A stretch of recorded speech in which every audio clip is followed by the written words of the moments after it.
So who's our guest? Oh, You know? so this is Phil Podcast. This dude, I have no idea who the hell he is. Who are you? He just video bombed us.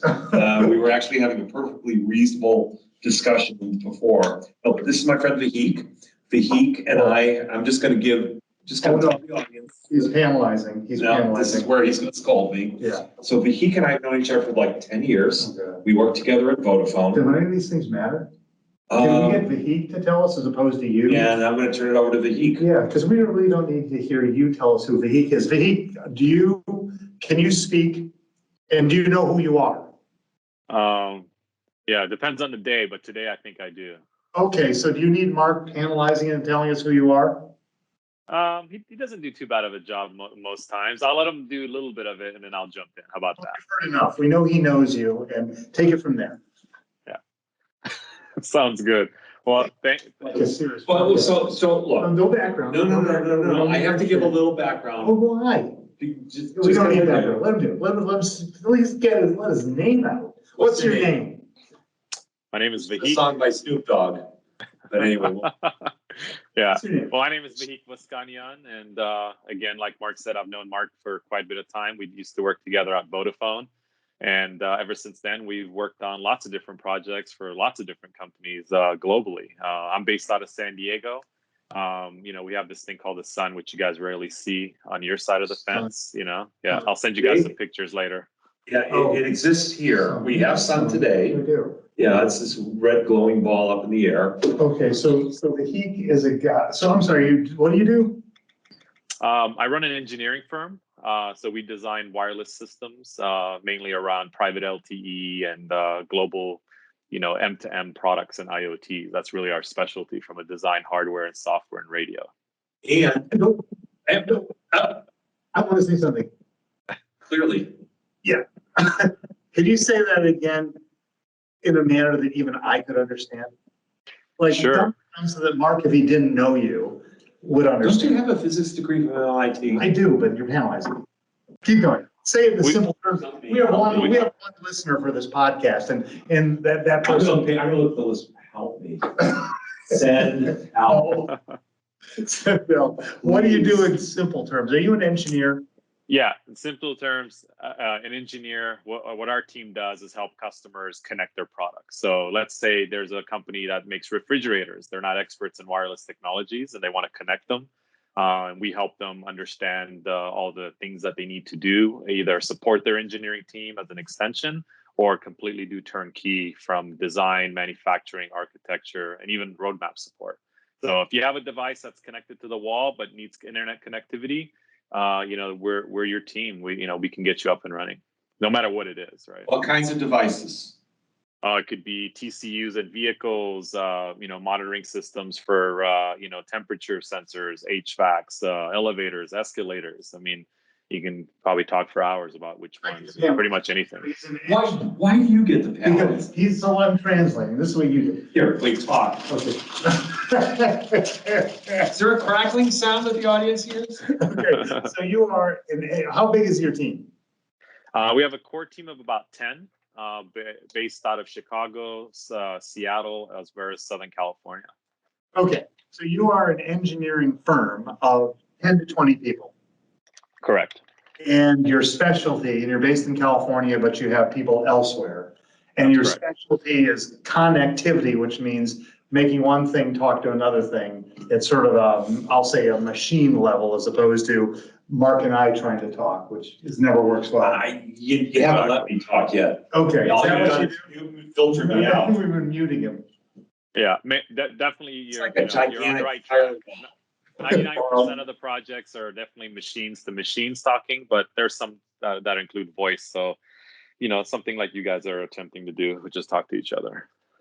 Yeah, he's like a gigantic liver. He's filtering my poison all day. Is that a good? We actually try to talk during these things. I thought we tried to talk at and over each other. Not mostly over.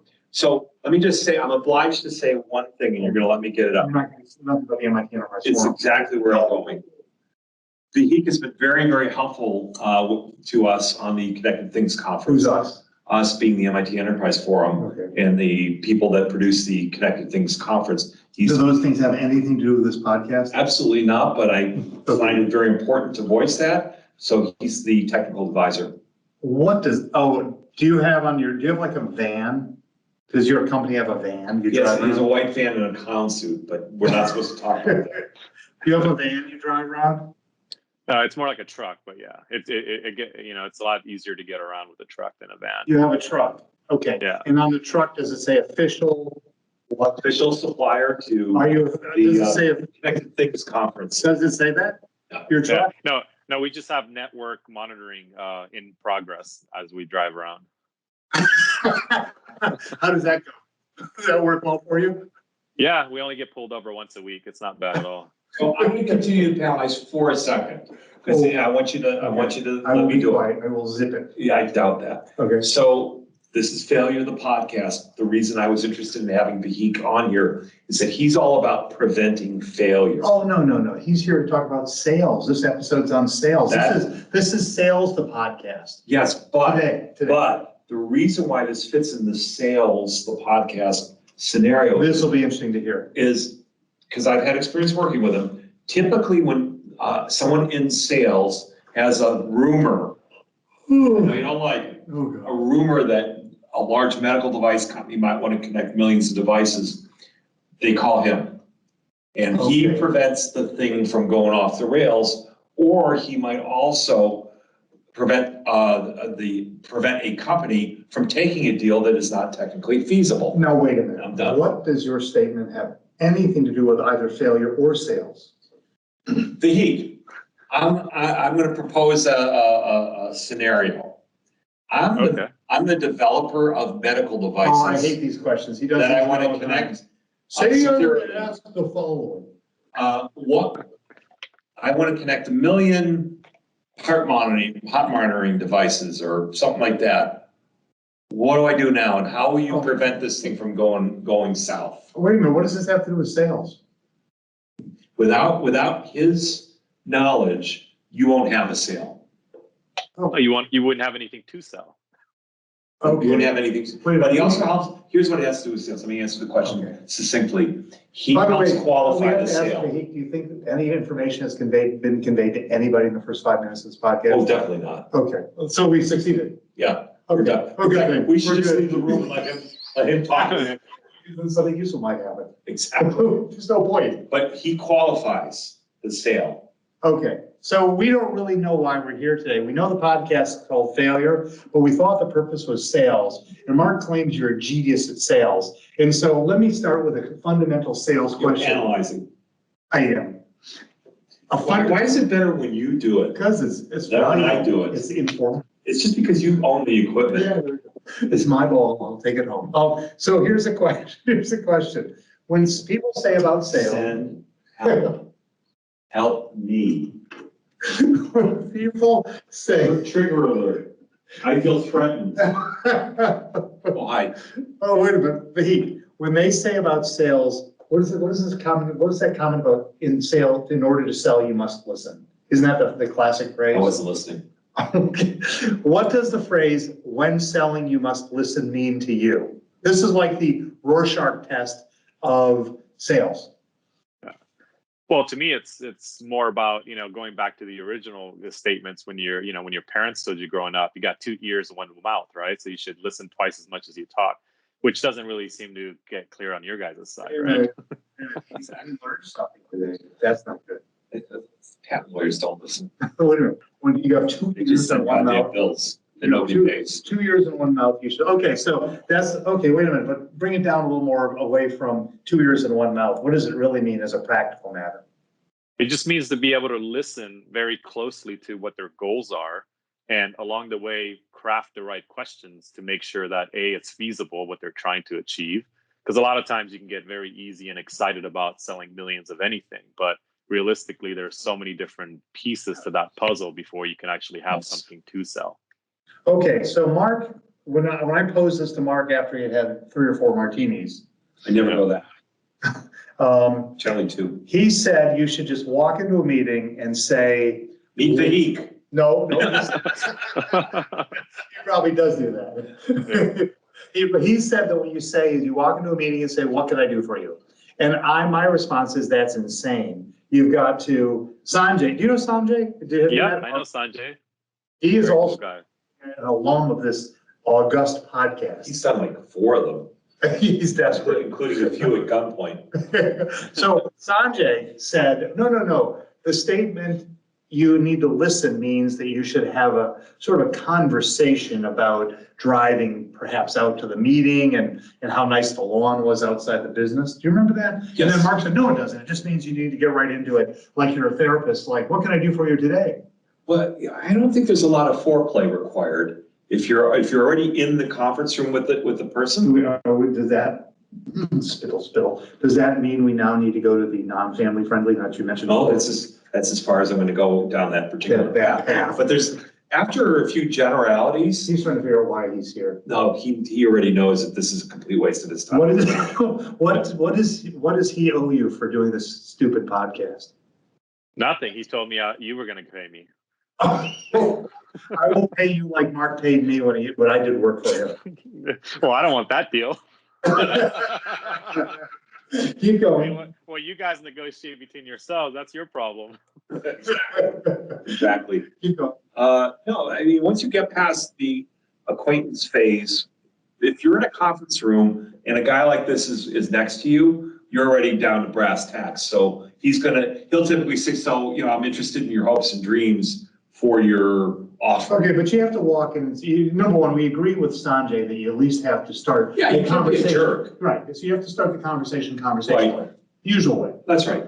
And then you probably have to give a run-up, which is, thanks for having us out.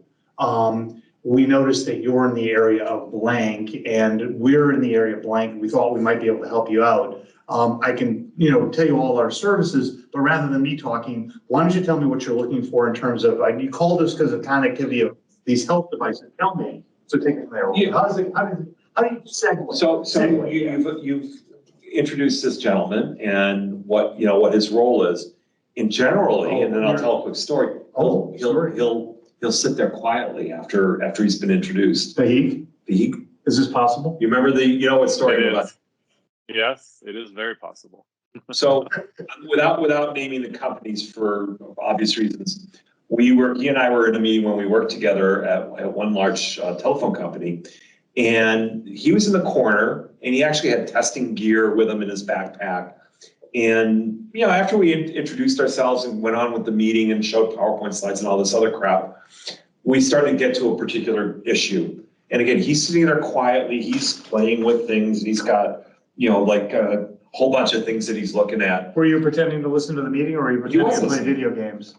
Both. He was doing network testing, I can say that. Network testing. So all of a sudden we get to this topic and the voice we hadn't heard in 2 hours looks up and goes, that ain't gonna work. Oh, there you go. So why don't you kind of go from there? You know what I'm talking about? Yeah, no, definitely. I remember that very, very clearly. So yeah, in that particular case, it was really, two big telco partners trying to do something together where each side was so focused on what they can do and what their capabilities are, but nobody was really paying attention of what would actually happen when you glued those things together. And that was the first time I was in a room where both sides were just talking. So my goal was to just listen, which is the best thing to do in those circumstances, and be able to put together all those pieces in my head and try to fit, like Lego pieces, and very quickly, once you hear both sides of the story, you realize that that's not going to happen, right? And then they all, turned around in shocking surprise. Some of them had little bitter looks on their faces, but I went forward and explained to them exactly what it is. So long story short, they're trying to sync up multiple systems, but as we all know, there's only so many hours in a day. And at some point, the capacity will end up if you do it every so often, right? So, and that was the biggest problem. So they have to spend 6 months on each side, very focused not on the end-to-end requirements, rather what they can do or what they have to deliver to the other side. But nobody really sat down and looked at it from, okay, well, once we do this and they do that, how is this actually going to interact with each other? Okay, So, well, and a lot of how do you handle a meeting where Mark isn't there panelizing for you? And so you've got to do your own sales. What do you do? Well, in that case, I basically try, it's all about preparation, So if we go into, let's say, medical device, very Rarely you're in an elevator pitch situation where the guy just comes out and says, "Hey, I'm in this field," right? And you don't know much about it. If you have enough experience in, in the different engineering, you kind of know at a high level what the I would call the hard, corners are for medical, like, that's FDA approvals, right? If you're in, let's say, industrial, that's the UL certifications. So there's certain things that you can quickly bring up, which brings you to their level. So they immediately know that you're not wasting their time. Like, okay, this guy actually knows a little bit of the pain of my industry. And then the doors open up for further discussions of, kind of drilling down deeper, as they say. But most of these meetings are multiple, people that, stakeholders involved. I mean, anywhere from logistics to engineering to biz dev. So it's really understanding what each stakeholder's goals are, and then kind of mashing them together and coming up with a plan that, okay, yeah, this goal is achievable. At some point, there's going to be some trade-offs between, person A to person B. But individually, it's more negotiating that to get the goal. Do you have confidence that that you've got the deal when you get it at this level of detail, or would this be inappropriate in a situation where really they brought you in as one of 5 potential vendors to solve this problem? Yeah, that really depends on, if it's Vahik from Mongoose Advanced Technologies. I would say at that point, we already know we got the deal, because we're more of a support and architectural design. So it doesn't matter what vendor they pick, it's irrelevant. You still need us to help you deploy it or create it, bring it to life. Now, if I was on the other side, as Mark and I were representing an actual company, in this case, Vodafone, then that would be a little bit too early, because you still would have to, understand a little bit more about their, deployment application requirements. Can we meet those security requirements? How fast do they need to be lit up, and so on and so on, right? So it depends on, which side you're coming from. How much information will you give away if you're pretty sure that you're just one of 5 vendors, or you're working with one of 5 sort of prime contractors, or whatever you want to call them? They're going to do this, that are vying for this deal. How much information will you give?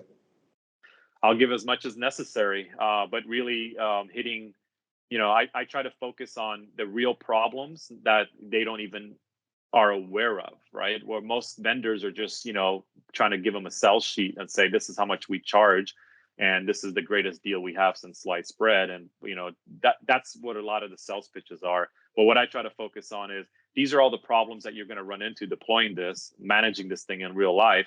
And these are all the solutions that we have to, for you to avoid all those things. And most of them are very appreciative immediately, because they see you as a long-term partner. So I don't want to just sell you this. I want to make sure that once you buy it, it actually works and you can support it and scale it. That's usually conversation 3, 5, and 6 with most vendors. They don't get involved. They're just worried about getting the sale, because, that's their main laser focus. But I found out, if you put yourself in their shoes and say, hey, look, if I was deploying this, these are all the things. Have you thought about this? Do you have teams to do this? Is that going to be internal, external teams? Who's doing this?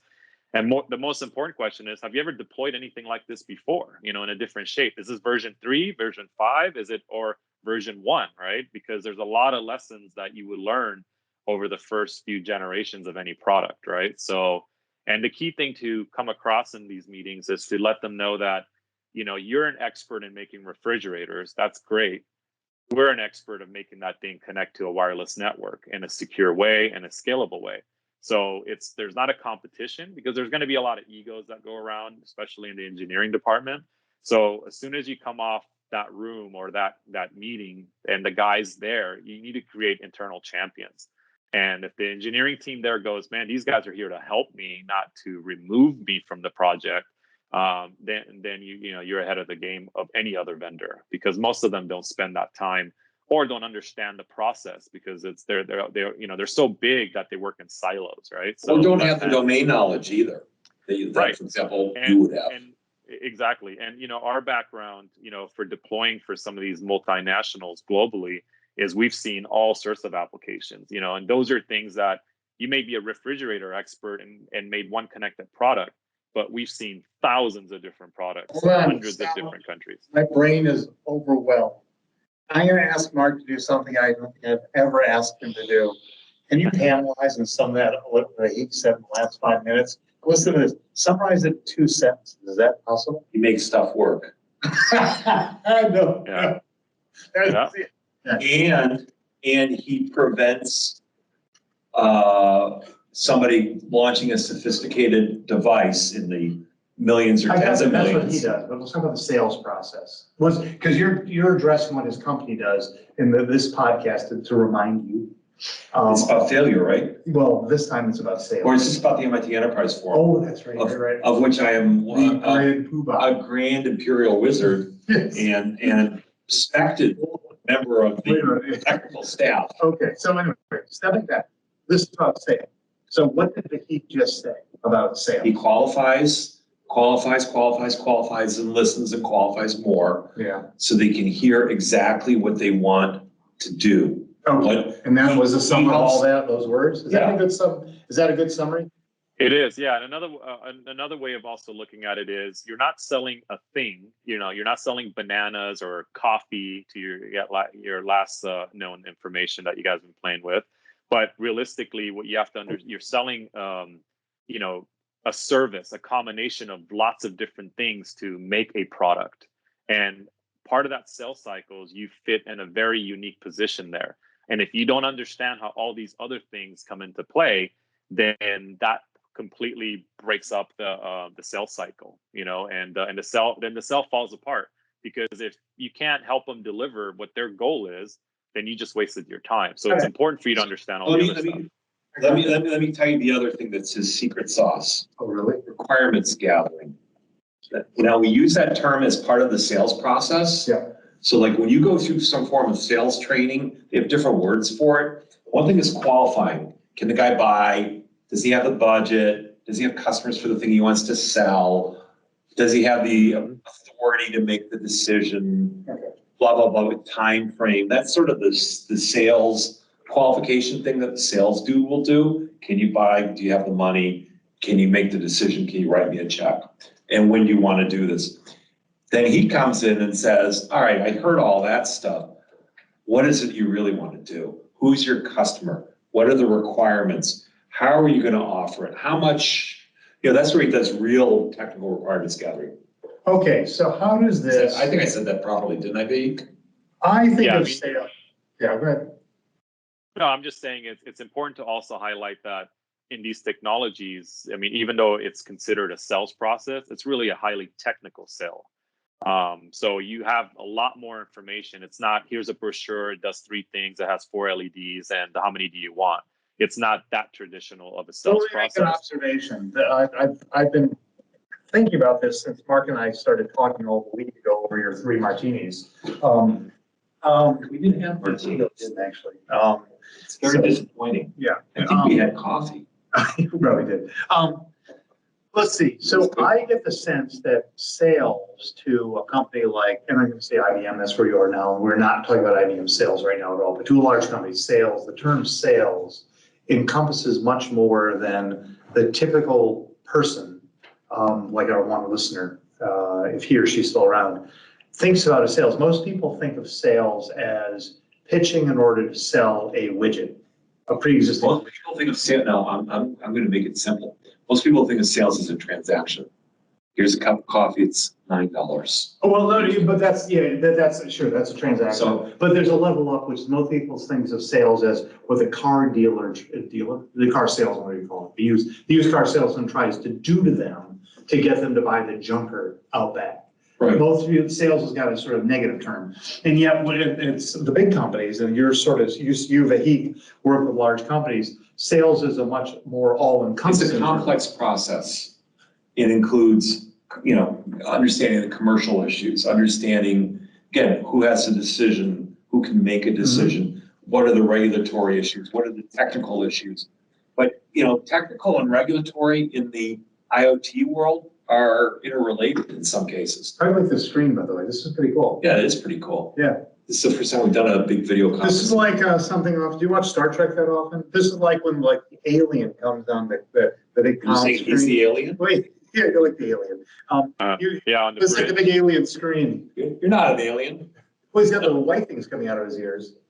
Well, that's in Star Trek too. Well, that's true. That Did was the Uhura. Borg- did the- The Borg? No, they had the eye patch. Oh, they had the iPad. Yeah. Uhura had that. Uhura had that, right. Remember Uhura? He's too Yeah. young. Yeah, is he really? Okay, so, but how does, He thinks the captain of the Enterprise is Picard. oh, really? Is that true? Do you know who Kirk is? Yeah, doesn't he do like insurance commercials or something now? Yeah. Do you know, this is a great one. Do you know who Captain Pike is? No. Oh, do you know who Captain Pike? Yeah, he was like the new one. No. Captain Pike was the original series. He was the guy who came in the wheelchair, the very modern wheelchair, which by, of course, 2000 standards was terrible. But Yeah. he came in the wheelchair and he had to pass judgment. Kirk had done something wrong, and I forget what he'd done. He might have been fighting that monster on a planet. Are we gonna have to pay copyright fees to Universal Disney. or Disney or whoever owns Yeah. that thing? Right. Or is it passed into the public domain? Oh, so If only anyway. there was an IP lawyer present that could guide me. So Captain Pike had to pass judgment on something Kirk did, and I think it was like Kirk was gonna get fired. Oh, no, they bumped him down a rank and he had to go back out. They took him away from being like a super admiral. Yeah, to a exactly. junior. Oh, you remember then, Pike was sitting up there and he had a little. Well, that's light. from the movie. No. Pike was in the old TV show. I thought it was in one of the movies. Oh, well, we can discuss that. We'll have to, none of this matters. We've lost our minds. We've lost our ever-loving minds here. Sorry. Sorry. Okay, so going back, sales. See, I broke the third wall or whatever they call it. Yeah, do you know which wall that would be? Probably the fourth. He's I lost just thinking, count. what wall can I hit my head against for doing this? Okay, so sales to a big company is a process that involves loads of people, qualification, everything else. For a big company, so let me get the part of sales I was interested in was the pitching part, the part where you convince where you now know, and in many deals, you know already when the person walks in, this person is qualified, they have an interest, and I know I can meet that need. But now I want to convince them to buy from me and not somebody else. I think most people think that's what sales means, not all the qualifying and stuff. So let's go to your scenario. Once Vahik once you qualify, the sales guy or woman has qualified the customer, and Vahik might even be in there for that. So Vahik then is brought in once the customer is qualified. Then Vahik's in to listen to all the mumbo jumbo bullshit about, the technical requirements. I'm sorry, families. There you go. There you go. My partner, it's sad, really. It's sad what happened. It's happened to him. He's not right We're anymore. gonna have to call this the fourth wall. I mean, the whole podcast. Yeah. Okay, so now, once all that stuff is out of the way, See, you were worried about doing this podcast. right, You were worried, Vahik, that you'd have to say something. you'd have to do anything or say anything. All you have to do is kind of watch the clock and go, all right, 10 more minutes. Just look smart. No. Okay, so once all that stuff is done, how does the sales process occur? Not in terms of qualification, not in terms of, what do you call it, something, requirements gathering, Yeah. but now it's time. Of the 5 initial vendors brought in, 3 of them have removed themselves because they don't think they can do it. I know what he's gonna, I want to know how you sell. How do you find? Because he's gonna say, I've done this 5 other times and we shipped tens of millions of devices for this brand, this brand, and this Are you brand. leading the witness? I'm leading the witness. Oh, Well, yeah. how would you put it? I've already done this before, right? No, it's true. I mean, at the end of the day, most of these, customers are very new, and they're really worried. They're in the, let's say in the escalator business, right? They know that like the back of their hand. They've been doing it for 30, 50, 80 years. But all of a sudden, it's like this is something new. They want to, transform and do digital stuff and cool stuff, but have they done it before? No. So it's really building that confidence that, hey, this is a long-term partner, and if you sum it all up at the end of the day, I've had guys tell me, it's like, look, the reason why we picked you, is because you're not going to get me fired. Like, we all know things are going to go That's the sideways, IBM but theory. yeah, it's like, No, you never get fired. if you hire us. Yeah, well, that's right. Right. But So it's building that comfort level that this guy has seen that movie, this team has done it before. Yeah. Say you haven't. Say you haven't done it before. Then what would you do? Well, if you haven't done it before, you build a story around all the other things that you have done that are ahead of the game compared to everybody else, right? So, I mean, it's do it for free and make them a reference account.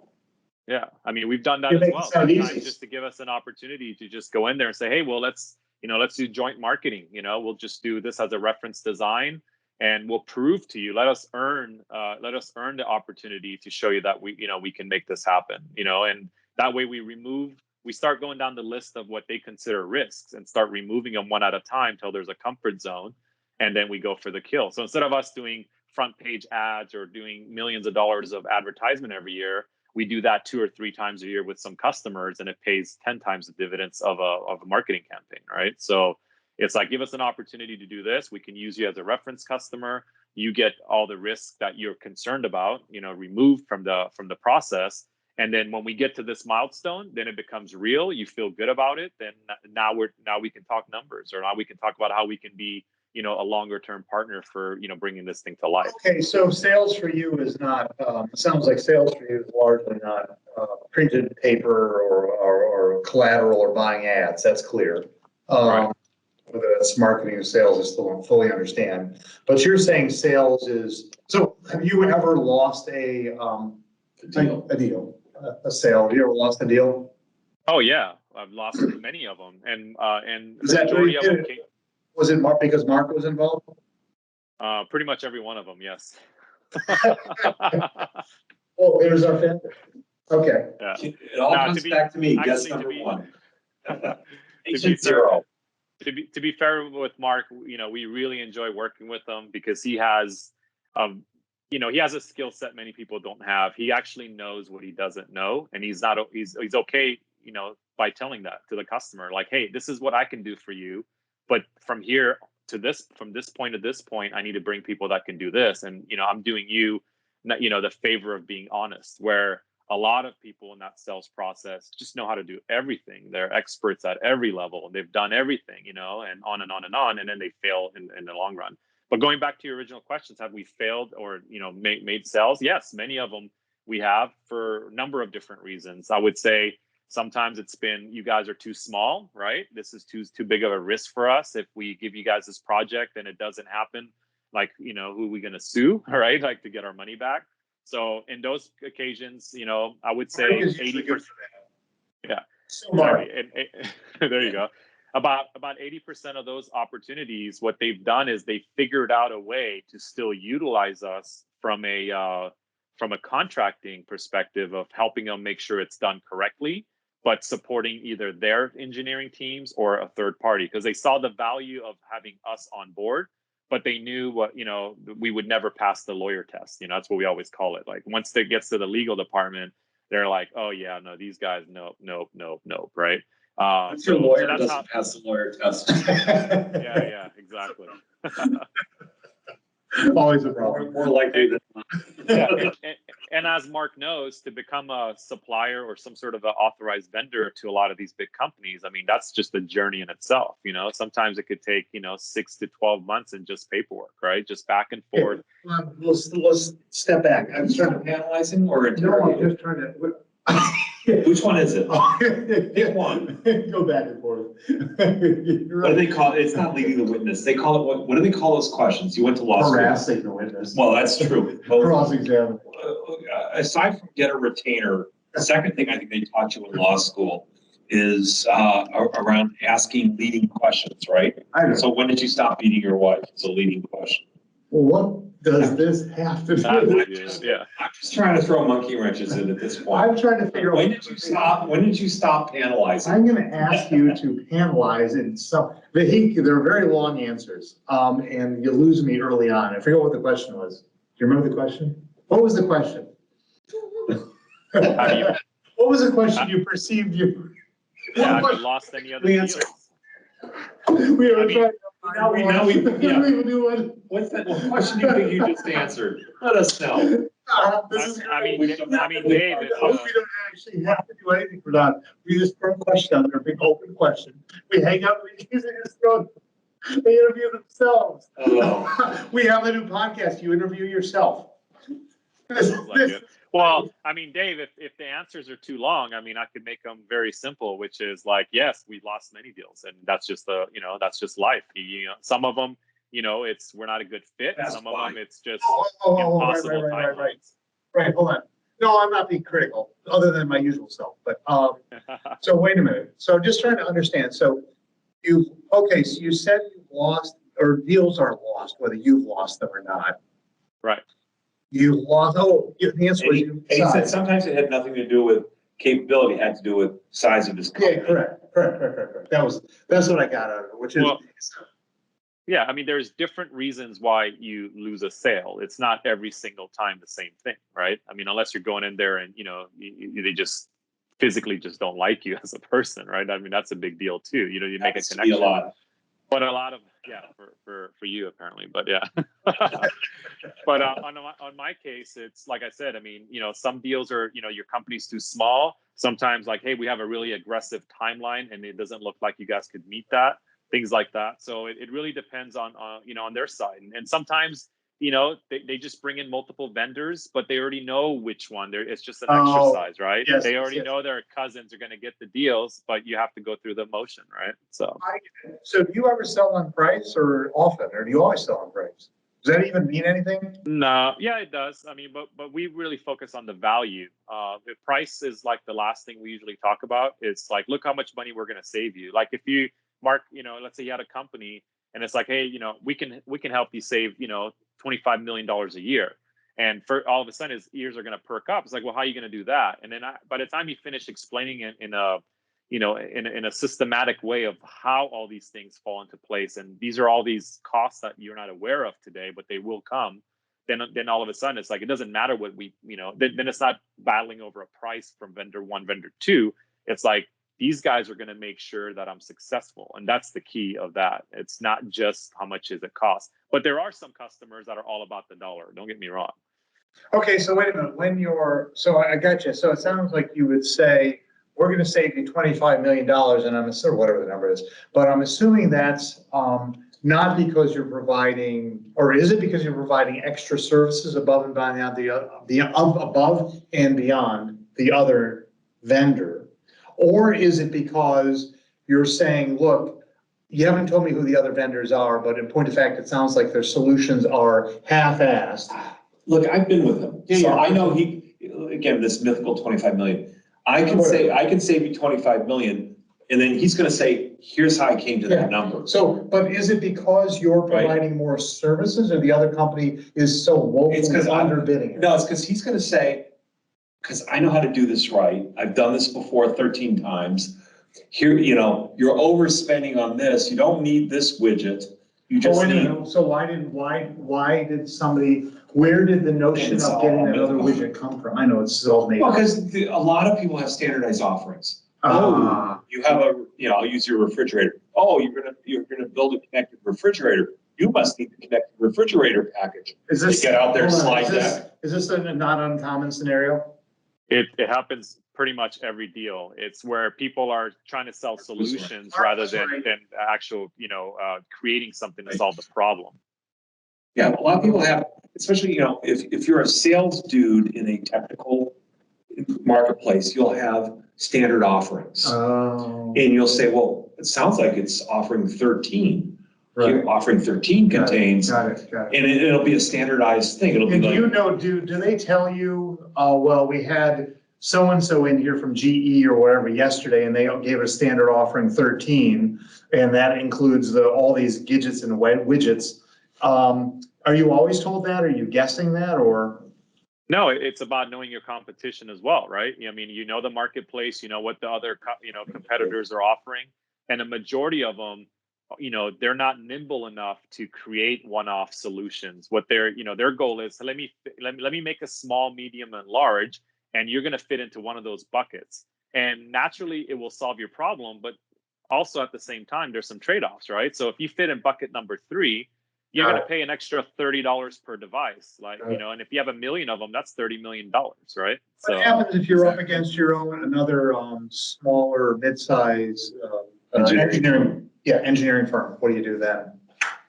Well, that's where the experience comes in. Questions. Yeah, and but that's basically a hands-on battle. It's like, okay, well, let's see what, give us some real references that you've actually deployed these things in 100 countries. What kind of certifications? How many devices have you brought to market? You know, is it just because you're an engineer and you know how to do circuit boards and, you know, wireless radios? What have you actually successfully give me a list of 5 companies today that you've helped develop something for that people bought in the millions and Like used. sales. Yeah. Okay, that's logical. So one of the things that we use, like, you know, we helped Amazon with the Kindle, like at the, when I was at Vodafone. So we helped them deploy the Kindle globally. So if you were, you know, Is Jeff Bezos gonna put a contract out on your life for mentioning that? well, he'd have to find me first. So we'll see how that goes. I'm in an He's undisclosed in location. a room with some black storage boxes. All right. Yeah. And he's got a rocket ship that he's worried about. Oh, yeah, it's true, yeah. Yeah, he's right now he's worried about if he's going to come back to Earth. Right, $28 million guest or whatever it is. 12. 12? I don't know. No, there you go. Somebody's Is that US or was that, No, I heard it was 28 million. oh, He and his brother and the $28 million guest. Yeah, that's like 10 minutes of time. What a waste of time.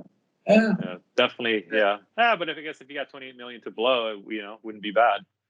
True, there we go. Okay, so going back, forget what the question was, but what question were you Yeah. answering?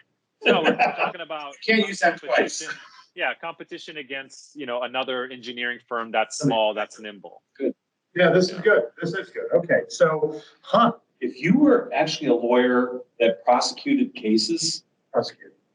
I'm not talking about patents, but you prosecuted like a defense lawyer Yeah. or Yeah. a criminal prosecutor, Yeah. that would be an excellent interrogation technique. What question did I ask you? No, what question do you think you just answered? Yeah, I love it. I mean, you think about it, because, you know, people get, I mean, I've testified as an expert witness in a few things. I'm not going to go into it. Did you testify in your own divorce? I'm not going to go into that at all, but yes. And I learned there's a way that you have to answer questions. You answer the question as posed. What's your name? Well, you know, what time is it? You know, they're how many? 3. You know, you If answer. this was even mildly on point, I would say you're penalizing, but you're just like, the rope is. But I think if one were a Are you learning something? lawyer, that would be a great technique, because people get on the stand and just yap. It sounds like sarcasm though, doesn't it? No, well, in the legal setting, especially if there's a transcriptionist, there's no. What question do you think you just asked? Yeah, one question.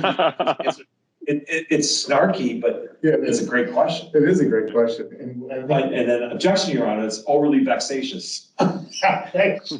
vexatious. Okay, so wait a minute. What is this podcast again? I forgot. I forget what we even talk about now on this thing. So wait a minute. So Vahik has said, as I gather, the sales process. Oh, wait, this is. I'm analyzing. He's summing up. I'm summing up. So if. Your Honor, and ladies and gentlemen of the jury. Is it fair to, when we talk about sales, ignore? What is the value of a man? This sounds like You have to- you're actually delivering a Do eulogy. you live through this shit every time you meet this guy? That's why he stays wherever it is he stays. Yeah. On his private island. Hidden in the black boxes.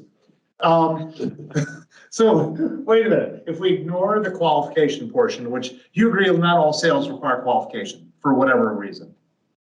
I agree. Yeah, not all sales. Okay. The majority of Okay, the so- technical ones are, yes. But Okay, we ignore the qualifications and requirements. uh-huh. It sounds like Vahik, when you strip that away, the Vahik selling for a, what do you call yourself, small or mid-size or small to mid-size? What's the phrase? Small to mid-size, yeah. Okay, small to mid-size engineering firm then goes out and pitches on, it sounds like largely on substance, which is, you now know what they're looking for, and you're not pitching on price, which is, hey, whatever they're doing will undercut them by 50%. Correct. That's a losing proposition. So you're gonna say to them, well, we're more qualified than the competition. How much of how often is it the case that if you're up against a similarly sized firm that's relatively reasonably qualified also, and it's so it almost could come back down to flipping a coin from what I can tell. How often do your solutions Is there a differ? question in here? Yeah, how often do the solutions differ? Is there usually on one solution? How often you just say, well, that's an interesting idea, we respect that, but we think. You follow me, which is strategies. What question do you think you're asking? Oh.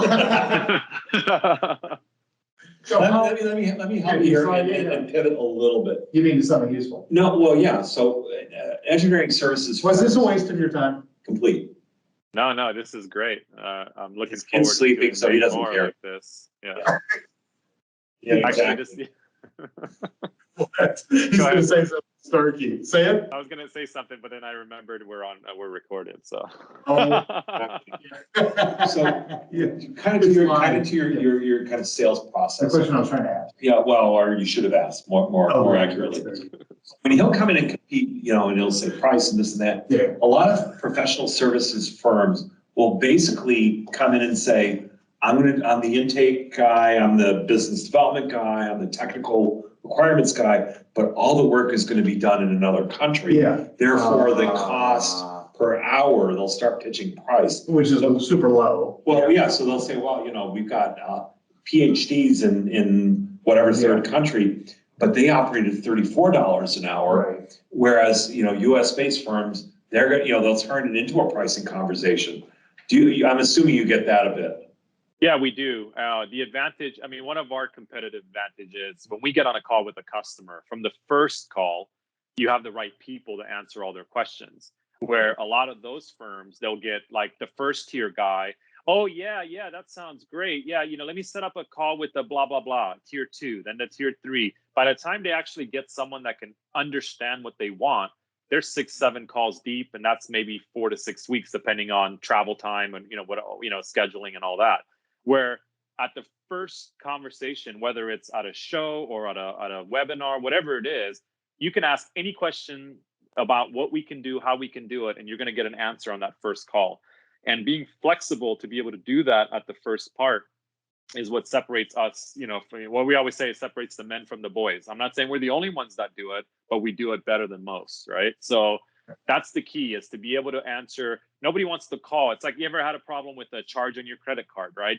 They're all, you call them up, they're like, yeah, hey, I have a problem. Am I talking to the right person? Oh, yeah, absolutely. You tell them the entire story. And then they go, oh, hang on a second, let me transfer you to Bob, and then you're like, oh, great, now I got to explain this whole thing again to somebody else, right? And so on and so on. Okay. So that's how we feel like when when you got the right qualified people from the first touch, that's what, separates you from the long run. There's always competition with price, but at the end of the day, you win some, you lose some, but we have a 80% success rate against those third world PhDs, because by the time you explain or get your thought across to that guy, you're months into the project. We could have your a POC up and running, before you even get that guy on a call.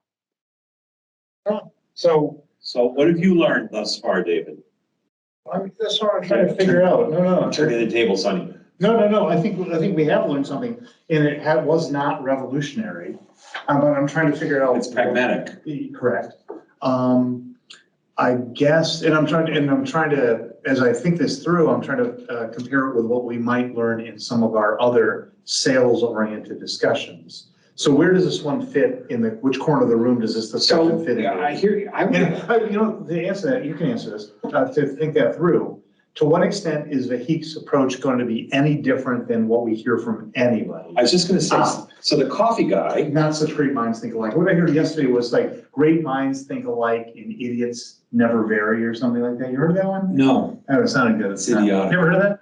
I heard the first part, not the idiots part. Like, it was, the second part is apparently like, fools never vary. In other words, you can't even tell the What difference. the hell kind of podcast do you listen to? Obviously not failure. Yes, right, because You're not one of our 4 listeners. You would learn nothing from that. Exactly. Okay, so keep going. What was I saying? What question were you asking? What question was he? I was saying, what corner of the room does this? No, I would say he's very similar to the coffee guy. That was one of our. Eric. Who will be back. Who will be back. Because he would listen to that podcast. I think he and I talked about it. You did listen, I did. right? No, I listened to it. Yeah. You were the one. We saw one download from California. I was trying to figure out how to delete it so you guys didn't get the one listen, but I couldn't figure it out yet. So. But even what Eric was doing in the coffee business is, remember he was saying, I would call up a company and offer to curate a coffee event. And I remember he said, why build community at the onset? Curate? No, he didn't say curate, he said curate. Oh, okay. And then, and he would call. Funny, eh? Barely. It was passive. But he kind of would get into it. So what he wasn't selling was a cup of coffee. He was selling a bigger concept. but he, was selling it like a, yeah. like, I'm gonna do this to build community within your Correct. group or your Yeah, company right, or whatever. Right. But it was Which a he can't do. well, you know, it was a relatively, the thing where it's similar to me is, it was a relatively technical, no, it wasn't he was trying to build a long-term partnership. So, Where, which is what Vahik is saying, if he's done his job right, he will be a long-term advisor, not only fulfilling services, but helping them I on think what future you're trying to projects. say about what I was trying to say, at least. Nobody really knows. No, I think what you're trying to say is that Eric had a different sales process because it was a different product. It was not a technical product. It was really was a fungible, it was a coffee bean. But he did the same thing Vahik does, which is trying to listen to what the potential client would say and gather requirements. Like, oh, so you have to. Dropping requirements off the table.